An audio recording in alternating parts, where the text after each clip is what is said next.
വരുന്ന ലോക്സഭാ തെരഞ്ഞെടുപ്പ് വയനാട് സീറ്റിന് വേണ്ടി കടിപിടി ശക്തമായിരിക്കുന്നതിനിടയിൽ മരണപ്പെട്ട എംപി എം.ഐ. ഷാനവാസിന്റെ മകൾ ആമിനയും രംഗത്തിറങ്ങും. സീറ്റ് മോഹികൾ നിരവധി കറങ്ങി നടക്കുന്നുണ്ടെങ്കിലും അവസാനം നറുക്ക് വീഴുക ആമിനയ്ക്കായിരിക്കുമെന്നും കോൺഗ്രസിനുള്ളിൽ സംസാരം ആരംഭിച്ചിട്ടുണ്ട്. വയനാട് സീറ്റ് കിട്ടിയാൽ ലോക്സഭാ എംപിയായി കഴിഞ്ഞുവെന്ന കണക്കുകൂട്ടലിലാണ് കോൺഗ്രസിന്റെ സീറ്റ് മോഹികളെല്ലാം. ഇവരെ വെട്ടിലാക്കിക്കൊണ്ട് ഷാനവാസിന്റെ മകൾ തന്നെയായിരിക്കും അവിടെ മത്സരിക്കുക എന്നാണ് സൂചന.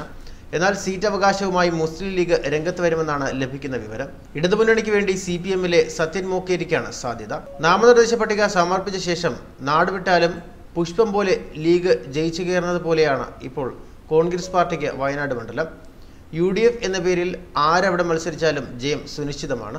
അതുകൊണ്ട് തന്നെ ലോക്സഭയിൽ കാൽവെച്ച് കറങ്ങാൻ കാത്തിരിക്കുന്ന കോൺഗ്രസുകാരൊക്കെ വയനാടിന് പിന്നാലെയുമാണ്. പ്രത്യേകിച്ച് വയനാടിന്റെ MP ആയിരുന്ന M.I. ഷാനവാസ് മരണപ്പെട്ട സാഹചര്യത്തിൽ അദ്ദേഹത്തിന്റെ മകളെ നിർത്തുകയായിരിക്കും ഉചിതം എന്ന അഭിപ്രായം പാർട്ടിയിലെ ഒരു വിഭാഗത്തിനുണ്ട്. വയനാട് സീറ്റിൽ കണ്ണുനട്ട ഒരു വൻ പടയാണ് കേരളത്തിന് പുറത്തിരിക്കുന്നത്. ഷാനിമോൾ ഉസ്മാൻ, T. സിദ്ദിഖ് തുടങ്ങി പല മുൻനിര നേതാക്കളും സീറ്റിന് വേണ്ടി പിടിവലിയിലാണ്. M.I. ഷാനവാസ് കഴിഞ്ഞ 2 തവണയായി വിജയിച്ച സീറ്റാണ് വയനാട്. മുസ്ലിം സമുദായത്തിൽ നിന്നുള്ള മത്സരാർത്ഥിക്കാണ് അവിടെ കോൺഗ്രസ് പരിഗണന നൽകുന്നത്. അതുകൊണ്ട് തന്നെ ഈ വിഭാഗത്തിൽപ്പെട്ട പലരും രംഗത്ത് സജീവമായിട്ടുണ്ട്. നേരത്തെ മുതൽ വിജയ സീറ്റ് ലഭിക്കുന്നില്ല എന്ന പരാതിയുള്ള ഷാനിമോൾ ഉസ്മാൻ പണ്ട് ആ കാരണം കൊണ്ട് തന്നെ കാസർഗോഡ് സീറ്റിൽ മത്സരിക്കാതെ മാറി നിൽക്കുകയായിരുന്നു. അതുകൊണ്ട് തന്നെ ഇക്കുറി വയനാട് അവർക്ക് വിട്ടുകൊടുക്കാനും ശ്രമിക്കുന്നുണ്ട്. കഴിഞ്ഞ കുറേ തെരഞ്ഞെടുപ്പുകളിലായി സിദ്ദിഖിന് ഒരു സീറ്റ് വാങ്ങിക്കൊടുക്കാൻ ഉമ്മൻചാണ്ടി തന്നെ നേരിട്ട് രംഗത്തിറങ്ങിയിട്ട് പോലും നടന്നിരുന്നില്ല. ഇപ്പോൾ ഉമ്മൻചാണ്ടി കോൺഗ്രസ് ദേശീയ നേതൃത്വത്തിന്റെ അടുത്ത ആളായതുകൊണ്ട് തന്നെ സിദ്ദിഖിന് വേണ്ടി ശക്തമായ സമ്മർദ്ദം ചെലുത്താനും കഴിയും. എന്നാൽ കോൺഗ്രസിൽ മക്കൾ രാഷ്ട്രീയം അത്ര അന്യമല്ല. അതുകൊണ്ട് തന്നെ ഇവരെ വെട്ടാൻ ആഗ്രഹിക്കുന്ന ഒരു വിഭാഗം ആമിന ഷാനവാസിന് വേണ്ടി രംഗത്തുണ്ട്. വയനാട് സുരക്ഷിത മണ്ഡലമാണെങ്കിലും കഴിഞ്ഞ നിയമസഭാ തെരഞ്ഞെടുപ്പിൽ അത്ര ശുഭകരമായ ഫലമായിരുന്നില്ല ഉണ്ടായത്. 7-ൽ 3 മണ്ഡലങ്ങളിൽ ഇടതുമുന്നണിയാണ് നേടിയത്. മാത്രമല്ല ഇപ്പോഴത്തെ രാഷ്ട്രീയ സാഹചര്യവും അത്ര ഗുണകരമാണെന്ന് പറയാനും ആകില്ല. ഈ സാഹചര്യത്തിൽ അമിത ആത്മവിശ്വാസം കണക്കിലെടുത്ത് പകരം വിജയം നേടാൻ കഴിയുന്ന സ്ഥാനാർത്ഥിയെ കണ്ടെത്തുകയാണ് നല്ലത്. അദ്ദേഹത്തിന്റെ മകൾ ആമിനയാണ് അതിന് ഏറ്റവും യോഗ്യ. ഷാനവാസിന്റെ മരണം സൃഷ്ടിച്ച ആഘാതം മുതലെടുക്കാൻ ആമിനയ്ക്കും കഴിയും.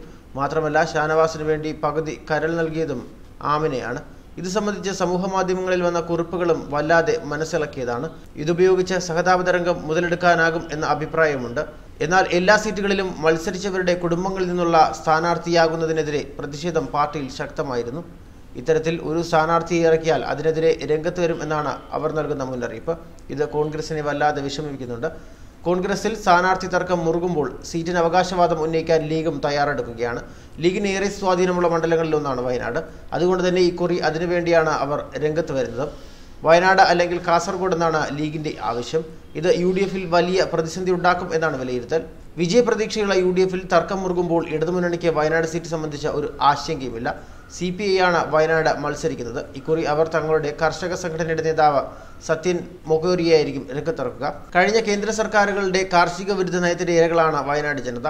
അതുകൊണ്ട് തന്നെ കർഷകർക്കിടയിൽ ശക്തമായ സ്വാധീനമുള്ള സത്യൻ മൊക്കേരി രംഗത്തിറക്കി സീറ്റ് പിടിച്ചെടുക്കാനാണ് അവരുടെ നീക്കം. CK ജാനുവിനെ പോലുള്ള ആദിവാസി നേതാക്കൾ ഇപ്പോൾ ഇടതുമുന്നണിയുമായി സഹകരിക്കുകയാണ്. ആ സാഹചര്യത്തിൽ ശക്തമായി ശ്രമിച്ചാൽ വിജയിച്ചു കയറാം എന്ന ആത്മവിശ്വാസമാണ് CPIക്ക് ഉള്ളത്. NDA-യിൽ CK ജാനുവിന്റെ പാർട്ടിക്ക് മാറ്റിവെച്ചിരുന്ന സീറ്റാണ് വയനാട്. എന്നാൽ ജാനു മുന്നണി വിട്ട സാഹചര്യത്തിൽ അവിടെ BJP തന്നെയായിരിക്കും മത്സരിക്കുക. ആദിവാസികൾക്കിടയിൽ ശക്തമായ സ്വാധീനമുള്ള ഒരു നേതാവിനെയാണ് അവരും തേടുന്നത്.